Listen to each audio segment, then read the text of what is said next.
নমস্কার বন্ধুরা, স্বাগত জানাই বং ফুটবলারে। আশা করি তোমরা সকলেই সুস্থ ও ভালো আছো। যেহেতু এখানে আপনারা সমস্ত রকম খেলার আপডেট পেয়ে যাবেন, তাই চ্যানেলটিকে লাইক করে সাবস্ক্রাইব করে বেল আইকনটি প্রেস করে নোটিফিকেশন অল করে রাখবেন। তো সুপার কাপ খেলেই বিদায় নিচ্ছে মোহনবাগান দলের ভারতীয় মিডফিল্ডার। ভারতীয় মিডফিল্ডারটিকে যে সুপার কাপ পারফরম্যান্স করে বিদায় নিচ্ছে, সেটা নিয়ে কিন্তু আপডেট রয়েছে আজকের ভিডিওতে। তো সেই প্লেয়ারটি হল গ্লেন মার্টিন্স। গ্লেন মার্টিন্স কিন্তু সুপার কাপ খেলার পরেই কিন্তু মোহনবাগান দল থেকে লিভ নিচ্ছেন। মোহনবাগান দল কিন্তু আর কোনো রকমভাবেই তাকে ধরে রাখতে চাইছে না। সে শুধুমাত্র সুপার কাপ খেলবে, তারপর আর তিনি মোহনবাগান দলের প্লেয়ার থাকবেন না। তো সুপার কাপের তার একটা অবশ্যই ভালো একটা পারফরম্যান্স দেখতে চাইব। সে তো বসে বসেই Durand cup runners up, ISL cup জিতে নিল।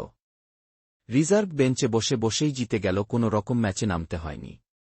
একটা সময় গ্লেন মার্টিন্স কিন্তু মোহনবাগান দলের হয়ে নিয়মিত মাঝ মাঠে খেলত।